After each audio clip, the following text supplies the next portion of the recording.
Mamata Banerjee Punjab, Mamata Banerjee Punjab, TMC পাত্তা নাই, TMC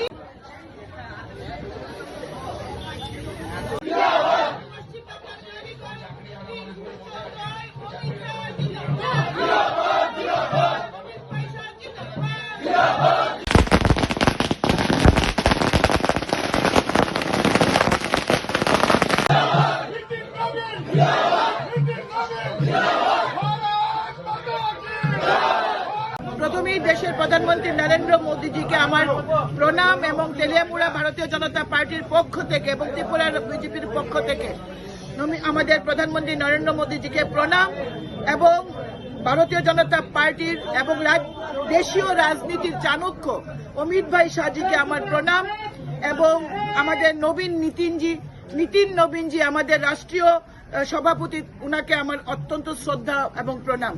পশ্চিম বাংলাকে ভ্রষ্টাচার থেকে, পশ্চিম বাংলা থেকে নারী অত্যাচার থেকে, বিকাশ বিরোধী সরকার থেকে পশ্চিম বাংলাকে যিনি মুক্ত করেছেন অমিত ভাই শাহ, যেভাবে ভারতীয় জনতা পার্টির কার্যকর্তাদের যিনি মনোবল বাড়িয়েছেন, চাঙ্গা করেছেন গোটা সংগঠনকে, গোটা রাজ্য জুড়ে, এবং যেখানে পশ্চিম বাংলায় সিন্ডিকেট রাজ থেকে যেভাবে মুক্তি দিয়েছেন ভারতীয় জনতা পার্টির কেন্দ্রীয় নেতৃত্ব, এদের সকলকে, সুনীল বানসালজি থেকে শুরু করে প্রত্যেককে আমরা আজকে ধন্যবাদ জানাচ্ছি, কৃতজ্ঞতা জানাচ্ছি।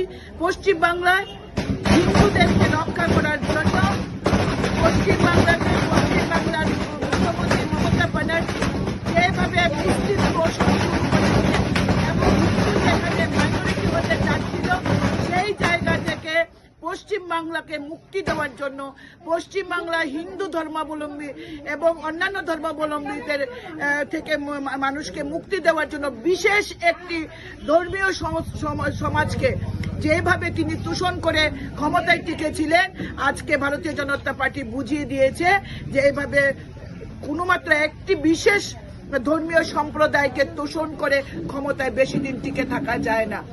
ভারতীয় জনতা পার্টি পশ্চিম বাংলার যেভাবে নতুন সূর্য উদয় করছেন, পশ্চিম বাংলা আজকে যে সরকার সবকা সাথ সবকা বিকাশে বিশ্বাস করে, যে সরকার বিকাশকে বিশ্বাস করে, সেই সরকার আজকে পশ্চিম বাংলায় গড়তে চলেছে। এবং মোদিজি ঝালমুড়ি খেয়েছিলেন, বলেছিলেন মুড়ি মেনে খায়া হে, ঝাল টিএমসি কো লাগা হে। তো আজকে আমরাও তেলিয়ামুড়া মন্ডল আমরা সবার সাথে ঝালমুড়ি খাচ্ছি। একদিন অটল বিহারী বাজপেয়ী বলেছিলেন কমল খিলেগা, सूरज उठेगा, अंधेरा छाएगा। আজকে সেই দিন এসছে। পশ্চিমবাংলায় 3 থেকে 77 থেকে 193 এবং টিএমসি কে দুটো ডিজিটে নিয়ে এসছে ভারতীয় জনতা পার্টি। এটা পশ্চিমবঙ্গের মানুষের জয়।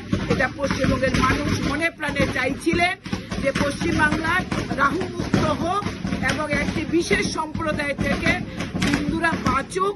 সেই জায়গায় ভারতীয় জনতা পার্টি মানুষকে শুধুমাত্র ভরসা দিয়েছেন যে মানুষ যেন ভয়মুক্ত পরিবেশে ভোট দিতে পারেন। পশ্চিমবাংলার মানুষ আমাদের সাথে ছিল। আমরা নবদ্বীপে কাজ করেছি। নবদ্বীপ গোটা নবদ্বীপ যে আমাদের নির্বাচনী ক্ষেত্র 5টাতে আমরা এগিয়ে রয়েছি। জয়ের জন্য আমরা সময়ের অপেক্ষা। 1টা থেকে 1:30টার মধ্যে পরিষ্কার হয়ে যাবে পশ্চিমবাংলায় এবং নবদ্বীপে ভারতীয় জনতা পার্টির সরকার।